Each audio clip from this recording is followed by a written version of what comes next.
ಪರಿಹಾರ ನೋಡಿ, ಎರಡು ರೀತಿಯ ಪರಿಹಾರವನ್ನು ನಾವು ನೋಡ್ತೀವಿ. ಒಂದು ಶಾಶ್ವತ ಪರಿಹಾರವನ್ನು ಏನು ಕೊಡುತ್ತೆ ರಾಜ್ಯ ಸರ್ಕಾರ ಅಂತ ಹೇಳಿ, ತಾತ್ಕಾಲಿಕ ಪರಿಹಾರ ಏನು ಅನ್ನೋದ್ರ ಬಗ್ಗೆ ಚರ್ಚೆ ನಡೆಸಿದರು. ಇದೇ ವಿಚಾರಕ್ಕೆ ಸಂಬಂಧಪಟ್ಟಂತೆ ರಾಜ್ಯ ಬಿಜೆಪಿ ಘಟಕದ ಅಧ್ಯಕ್ಷರಾಗಿರುವಂಥ BY ವಿಜೇಂದ್ರ ಅವರು ಕೂಡ ರಿಯಾಕ್ಟ್ ಮಾಡಿದ್ದಾರೆ. ಕಲ್ಯಾಣ ಕರ್ನಾಟಕ ಭಾಗದಲ್ಲಿ ವಾಡಿಕೆಗಿಂತ ಹೆಚ್ಚು ಮಳೆಯಾಗಿದೆ. ಕಲಬುರಗಿಯಲ್ಲಿ BY ವಿಜೇಂದ್ರ ರಿಯಾಕ್ಟ್ ಮಾಡಿದರು. ತೊಗರಿ, ಹತ್ತಿ ಸೇರಿ ಎಲ್ಲಾ ಬೆಳೆ ಸಂಪೂರ್ಣವಾಗಿ ನಾಶವಾಗಿದೆ. ಕಲಬುರಗಿ, ಬೀದರ್, ಯಾದಗಿರಿ, ರಾಯಚೂರಲ್ಲಿ ಬೆಳೆ ನಾಶ ಆಗಿದೆ. ಮಹಾರಾಷ್ಟ್ರ ಡ್ಯಾಂನಿಂದ ನೀರು ಬಿಡುಗಡೆಯಾಗಿದೆ. ಇದೇ ಕಾರಣಕ್ಕಾಗಿ ಪ್ರವಾಹ ಉಂಟಾಗಿದೆ. ಫಜಲಾಪುರ ಭಾಗದ 1.34 ಲಕ್ಷ ಹೆಕ್ಟೇರ್ ಪ್ರದೇಶದಲ್ಲಿ ನೀರು ತುಂಬಿಕೊಂಡಿದೆ. ಬೆಳೆ ಹಾನಿಯಾಗಿದೆ. ಬೆಳೆ ವಿಮೆ ಮಾಡಿಸಿದ್ರೂ ಕೂಡ ಪರಿಹಾರನ ಕೊಡೋದಕ್ಕೆ ಸರ್ಕಾರ ವಿಳಂಬ ಮಾಡ್ತಾ ಇದೆ. ಕಲ್ಯಾಣ ಕರ್ನಾಟಕಕ್ಕೆ ಪ್ಯಾಕೇಜ್ ಅನ್ನ ಘೋಷಣೆ ಮಾಡಿ ಸಮೀಕ್ಷೆ ಮಾಡಿ CM ಸಿದ್ದರಾಮಯ್ಯನವರ ವೈಮಾನಿಕ ಸಮೀಕ್ಷೆಗೆ ಟಾಂಗ್ ಅನ್ನ ಕೊಟ್ಟರು. ಕಲಬುರಗಿಯಲ್ಲಿ ವಿಜೇಂದ್ರ ಅವರು ಮಾತನಾಡಿದ್ದಾರೆ. ನೋಡಿ, ಒಂದು ಕಡೆ CM ಸಿದ್ದರಾಮಯ್ಯನವರು ವೈಮಾನಿಕ ಸಮೀಕ್ಷೆಯನ್ನು ಮಾಡ್ತಾ ಇದ್ದಾರೆ, ಮತ್ತೊಂದು ಕಡೆ ರಾಜ್ಯ ಬಿಜೆಪಿ ಘಟಕದ ಅಧ್ಯಕ್ಷರು ಕಲಬುರಗಿಯಲ್ಲೂ ಕೂಡ ಸಮೀಕ್ಷೆಯನ್ನು ಮಾಡ್ತಾ ಇದ್ದಾರೆ. ಅಂತ ಹೇಳಿದ್ರೆ ಮಳೆ ಹಾನಿ ಪ್ರದೇಶಗಳಿಗೆ ಸ್ವತಃ ಅವರೇ ಭೇಟಿಯನ್ನು ಕೊಡ್ತಾ ಇದ್ದಾರೆ. ಏನು ಪ್ರಾಬ್ಲಮ್ ಆಗಿದೆ ಅನ್ನೋದ್ರ ಬಗ್ಗೆ ಸ್ವತಃ ಜನರಿಂದ ಮಾಹಿತಿಯನ್ನು ಕಲೆ ಹಾಕ್ತಾ ಇದ್ದಾರೆ. ನೀವು ಕೂಡ ದೃಶ್ಯಾವಳಿಯಲ್ಲಿ ಗಮನಿಸ್ತಾ ಇರಬಹುದು. ಕಲಬುರಗಿಯಲ್ಲಿ ಮಳೆ ಹಾನಿ ಪ್ರದೇಶಗಳಿಗೆ ವಿಜೇಂದ್ರ ಭೇಟಿಯನ್ನು ಕೊಟ್ಟಿರುವಂಥದ್ದು. ಅಂದರೆ ಬಿಜೆಪಿಯ ಒಂದು ನಿಯೋಗ ವಿಜೇಂದ್ರ ಅವರ ನೇತೃತ್ವದಲ್ಲಿ, ಮತ್ತೊಂದು ನಿಯೋಗ ಆರ್ ಅಶೋಕ್ ಅವರ ನೇತೃತ್ವದಲ್ಲಿ ಮಳೆಯ ಹಾನಿ ಪ್ರದೇಶಗಳಿಗೆ ಹೋಗ್ತಾ ಇದೆ. ಒಂದು ಕಡೆ CM ಸಿದ್ದರಾಮಯ್ಯನವರು ಸಮೀಕ್ಷೆಯನ್ನು ಮಾಡ್ತಾ ಇದ್ದಾರೆ. ಈ ಸಮೀಕ್ಷೆಗೆ ಸಂಬಂಧಪಟ್ಟಂತೆ ರಿಯಾಕ್ಟ್ ಮಾಡಿದ್ರು. ವಿಜೇಂದ್ರ ಅವರು ಮಾತನಾಡಿದ್ರು.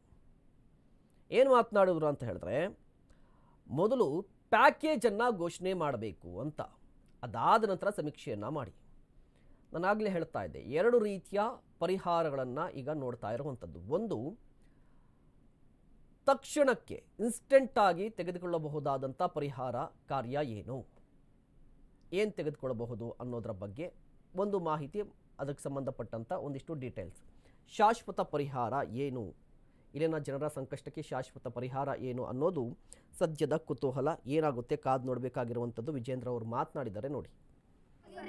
ಕಳೆದ 2 ತಿಂಗಳುಗಳಿಂದ ನಿರೀಕ್ಷೆಗೂ ಮೀರಿ ಮಳೆ ಏನಾಗಿತ್ತು ರಾಜ್ಯದಲ್ಲಿ, ವಿಶೇಷವಾಗಿ ಕಲ್ಯಾಣ ಕರ್ನಾಟಕ ಭಾಗದಲ್ಲಿ. ಈ ಭಾಗದ ರೈತರು ಬೆಳೆದಿರ್ತಕ್ಕಂಥ ತೊಗರಿ, ಉದ್ದು, ಬೇಳೆ, ಸೋಯಾಬೀನು, ಹತ್ತಿ ಇನ್ನೇನು ಕೈಗೆ ಬರ್ತದೆ ಅನ್ನುವ ಸಂದರ್ಭದಲ್ಲಿ ಇವತ್ತು ಅತಿವೃಷ್ಟಿಯಿಂದಾಗಿ ಸಂಪೂರ್ಣವಾಗಿ ಬೆಳೆ ನಾಶ ಆಗಿರುವಂತದ್ದು. 70% 80% ಅಷ್ಟು ಬೆಳೆ ಇವತ್ತು ಬೀದರ್ ಜಿಲ್ಲೆ ಇರ್ಬೋದು, ಗುಲ್ಬರ್ಗಾ ಜಿಲ್ಲೆ, ಯಾದಗಿರಿ, ಅದೇ ರೀತಿ ರಾಯಚೂರು ಭಾಗದಲ್ಲೂ ಸಹ ಬೆಳೆ ನಾಶ ಆಗಿ ರೈತರು ಇವತ್ತು ಕಂಗಾಲಾಗಿದ್ದಾರೆ. ಒಂದು ಕಡೆ ಅತಿವೃಷ್ಟಿ, ಮತ್ತೊಂದು ಕಡೆ ಏನು ಮಹಾರಾಷ್ಟ್ರದ ಜಲಾಶಯಗಳಿಂದ 3 ಲಕ್ಷಕ್ಕೂ ಹೆಚ್ಚು ಕ್ಯೂಸೆಕ್ಸ್ ನೀರನ್ನು ಬಿಡುಗಡೆ ಮಾಡಲಾಗಿದೆ. ಇದೆಲ್ಲದರ ಪರಿಣಾಮವಾಗಿ ಈ ಭಾಗದಲ್ಲಿ ಸಮಸ್ಯೆ ಇನ್ನೂ ಕೂಡ ಉಲ್ಬಣಗೊಂಡಿರ್ತಕ್ಕಂಥದ್ದನ್ನ ನಾವೆಲ್ಲರೂ ಕೂಡ ಗಮನಿಸ್ತಾ ಇದ್ದೇವೆ. ನನಗೂ ಕೂಡ ರೈತರು ಇವತ್ತು ರಾಜ್ಯ ಸರ್ಕಾರದ ಕಡೆ ಇವತ್ತು ನೋಡ್ತಾ ಇದ್ದಾರೆ.